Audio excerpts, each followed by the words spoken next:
SLRCৰ ফালৰ পৰা বহুতৰ মেইলত এটা মেইল আহিছে বহুতে মেইলটো পালে আৰু ইয়াক লৈ বহুতে অলৰেডি গেটো তো মই কিছু কথা ইয়াৰ ওপৰত ক'বলৈ বিচাৰিম যে ভৱিষ্যতে এই মেইলটোৰ ওপৰত কি ধৰণে অসুবিধা হ'ব পাৰে বা আপোনালোকে কি ধৰণে ইয়াৰ ওপৰত মানে হেৰি কৰিব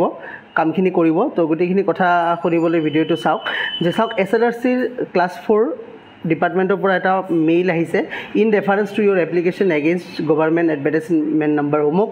ঠিক আছে ডেটেড 27/10/2023 তাৰমানে 27/10/2023 যিটো এডভাৰটাইজমেণ্ট কৰা হৈছিলে ক্লাছ 4 পোষ্টৰ ADRE ক্লাছ 4 পোষ্টৰ it is inform you that you are over qualified for class 4 post hence your application is not accepted for class 4 post তো কি কৈছে যে ক্লাছ 4 পোষ্টত আপুনি এপ্লাই কৰিছিলে আৰু আপোনাৰ qualification over qualified that means আপুনি এই পোষ্টৰ কাৰণে এলিজিবল নহয় সো আপোনাৰ এপ্লিকেশ্যন ফৰ্মখন ৰিজেক্ট কৰা হৈছে এপ্লিকেশ্যন ইজ নট একচেপ্টেড মানে আপোনাৰ এপ্লিকেশ্যন ফৰ্মখন ৰিজেক্ট কৰা হৈছে ডেট মিন্স যেতিয়া এডভাৰটাইজমেণ্ট কৰা হৈছিলে ADRE গ্ৰেড 4ৰ তাতে মেনশ্যন আছিলে ক্লিয়াৰলি যে মেক্সিমাম কোৱালিফিকেশ্যন হায়াৰ ছেকেণ্ডাৰী হ'লেহে আপুনি ক্লাছ 4 পোষ্টত মানে গ্ৰেড 4 পোষ্টত এপ্লাই কৰিব পাৰিব যদি হায়াৰ ছেকেণ্ডাৰীতকৈ বেছি কোৱালিফিকেশ্যন আপোনাৰ থাকে that means BA BSc BCom MA তো হায়াৰ কোৱালিফিকেশ্যন থকা কেণ্ডিডেটসকলে এই পোষ্টত এপ্লাই কৰিব নোৱাৰিব তো বহুতে কি কৰিলে এমপ্লয়মেণ্ট এক্সচেঞ্জ কাৰ্ডত নিজৰ নাম মানে আৰু কোৱালিফিকেশ্যন ডিটেইলছত হায়াৰ ছেকেণ্ডাৰী বুলি মেনশ্যন কৰি তেওঁলোকে পোষ্টত এপ্লাই কৰি দিলে ঠিক আছে ডেট মিন্স BA পাছ কৰা কেণ্ডিডেটজনে আপোনাৰ এমপ্লয়মেণ্ট এক্সচেঞ্জত BA পাছ বুলি মেনশ্যন কৰা নাছিলে তেওঁ কি কৰিলে হায়াৰ ছেকেণ্ডাৰী পাছ বুলি মেনশ্যন কৰি এপ্লিকেশ্যন ফৰ্মখন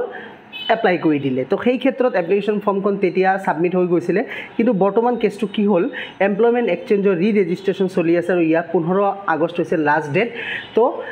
এমপ্লয়মেণ্ট এক্সচেঞ্জৰ ৰি-ৰেজিষ্ট্ৰেশ্যন বহুতে অলৰেডি কৰিছে 80% কেণ্ডিডেটে অলৰেডি ৰি-ৰেজিষ্ট্ৰেশ্যন কৰিলে কিন্তু ৰি-ৰেজিষ্ট্ৰেশ্যনত তেওঁলোকে কি কৰিলে নিজৰ কোৱালিফিকেশ্যনটো বঢ়াই দিলে এতিয়া ঠিক আছে হয়তো কিছুমানে পাহৰি গ'লে কিছুমানে হয়তো আপোনাৰ মানে কি বুলি কয়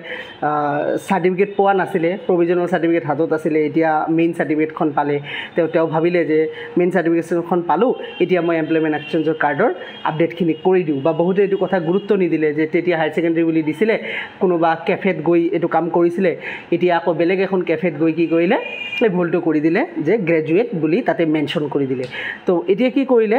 SLRCয়ে সেই বৰ্তমান যি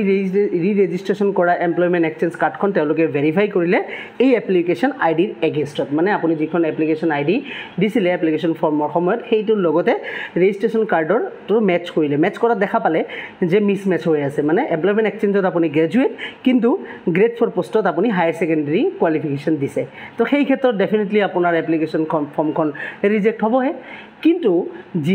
যিসকলে বুদ্ধি কৰি পেলাই সেই কামটো নকৰিলে ডেট মিন্স এপ্লিকেশ্যন ফৰ্মৰ সময়ত হায়াৰ ছেকেণ্ডাৰী বুলি দিছিলে আৰু এমপ্লয়মেণ্ট এক্সচেঞ্জৰ ৰি-ৰেজিষ্ট্ৰেশ্যনৰ সময়তো তেওঁলোকে হায়াৰ ছেকেণ্ডাৰী বুলিয়ে মেনশ্যন কৰিলে তো তেওঁলোকৰ কি অসুবিধা হ'ব পাৰে নেকি তেওঁলোকৰ কিন্তু মেইল নাহে ঠিক আছে মেইল অকল তেওঁলোকৰে আহিব যিসকলৰ মিছমেচ পোৱা গৈছে যিসকলে মিছমেচ পোৱা যোৱা নাই যিসকলে বুদ্ধি কৰি এইবোৰ কাম কৰিলে তেওঁলোকৰ কিন্তু মেইল নাহে আৰু তেওঁলোকে নিশ্চিন্ত হৈ থাকিব নালাগে কিয়নো ভৱিষ্যতে কিন্তু ডেফিনেটলি ইয়াৰ ওপৰত চৰকাৰে একশ্যন ল'ব যি একশ্যন ল'বৰ কাৰণে এইবোৰ কাম চলি আছে যিহেতু যোৱা বছৰ যেটো ADRE 1 হৈ গ'ল তাতে আপোনাৰ হেৰি সময়ত কি বুলি কয় আপোনাৰ ইন্টাৰভিউৰ সময়ত এখন কিন্তু ফৰ্ম দিছিলে আপোনালোকক আৰু ফৰ্মত সিগনেচাৰ কৰিব লাগিছিলে যে আপুনি মেক্সিমাম আপোনাৰ কোৱালিফিকেশ্যন হায়াৰ ছেকেণ্ডাৰী ইয়াতকে ওপৰত আপোনাৰ কোৱালিফিকেশ্যন নাই যদি থাকে আপোনাৰ ওপৰত একশ্যন লোৱা হ'ব কিন্তু আপুনি সেই এপ্লিকেশ্যন ফৰ্মখন নপঢ়াকৈ তাতে কনসেন্ট দি দিছিলে মানে সিগনেচাৰ কৰি দিছিলে কিন্তু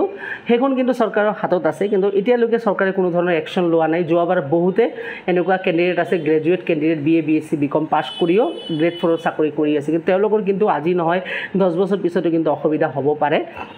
তো ডেফিনেটলি তাৰ পৰা আপোনালোকে ওলাই অহাৰ চেষ্টা কৰিব লাগে যিসকলে আছে মানে হেতু পোষ্টত বেলেগ চাকৰি পালে আপোনালোকে ওলাই দিয়ক হেতু সাজেশন হ'ব মোৰ ফালৰ পৰা ঠিক আছে বাকি আপোনালোকৰ নিজৰ ডিসিশন এতিয়া আপোনালোকৰ লাইফ মই ক'ব না যাও বাকি হৈছে যিসকলে অলৰেডি তেনেকুৱা কাম কৰিলে এইবাৰ ADRE 2 তেওঁলোক অলপ সাৱধান হ'ব এক্সাম দিবলৈ যাওতে 10 বাৰ ভাবিব অলপ এইবলৈ অলপমান ডিসকাশন কৰিহে এক্সাম দিব যাব কিবা যদি খেলিমেলি হৈ যায় তেতিয়াতো জানে যে এনেকুৱা যদি ৰুল আনি দিয়ে যে আপুনি ভৱিষ্যতে কোনো ধৰণৰ এক্সামছ দিব নোৱাৰিব তেতিয়া কিন্তু আপোনাৰ লাইফটো বহুতখিনি হেম্পাৰ আহিব নহয় জানো তো প্ৰিকশ্যন ইজ বেটাৰ দেন কিউৰ ঠিক আছে তো প্ৰিকশ্যন লোৱাটো বেটাৰ ঠিক আছে লাইফ আছে চাকৰি গ্ৰেড 4 নাপায় আপুনি বেলেগ কিবা না কিবা এটা চাকৰি পাবই, যে এইটো চাকৰি হ'লেই আপোনাৰ লাইফ হ'ব তেনেকুৱা একো কথা নাই। বহুতে ভাবিব যে গ্ৰেড 4 চাকৰিত মই এপ্লাই কৰিছোঁ, গ্ৰেজুৱেট কেণ্ডিডেট, গ্ৰেড 3 মই নাপাওঁ, মোৰ ইমান মেৰিট নাই। তো মেৰিট এইটোত নাই, বেলেগত মেৰিট আছে, চাকৰিত মেৰিট নাই, বিজনেছত মেৰিট আছে, বিজনেছত মেৰিট নাই, কিবা না কিবাত আপোনাৰ মেৰিট নিশ্চয় আছে। ভগৱানে জন্ম দিছে যদি ডেফিনেটলি আপোনাৰ কিবা না কিবা কামত মেৰিট দি পঠিয়াইছে। সেইকাৰণে এনেকুৱা কাম নকৰিব যিটো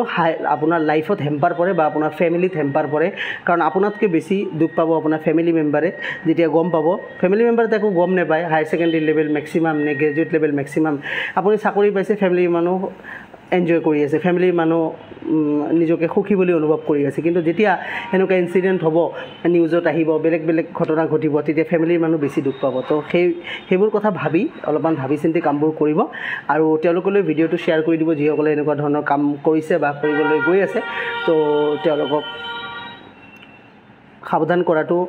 সকলোৰে এটা দায়িত্ব আৰু কৰ্তব্যৰ ভিতৰত পৰে। তো এইখিনি আছিলে ইনফৰমেশ্যন ভিডিঅ'টো। যদি কোনোবা নতুন আছে চেনেলটো ছাবস্ক্ৰাইব কৰিব। ADRE 2ৰ কাৰণে পূৰা প্ৰিপেৰেশ্যন চলি আছে আমাৰ চেনেলত। ছ'চিয়েল ষ্টাডিজৰ প্ৰিপেৰেশ্যন হৈ আছে, মেথছৰ প্ৰিপেৰেশ্যন হৈ আছে। মেথছৰ স্পেচিয়েল প্ৰিপেৰেশ্যন কৰাই আছোঁ ষ্টাৰ্টিঙৰ পৰা একদম হেৰিলৈকে কমপ্লিট চিলেবাছটো প্ৰিপেৰেশ্যন কৰাই আছোঁ। টেলিগ্ৰাম চেনেলৰ লিংক ডেছক্ৰিপশ্যনত আছে, জইন কৰি ল'ব। যিসকলে জইন কৰিব বিচাৰে মেথছৰ ফুল্লি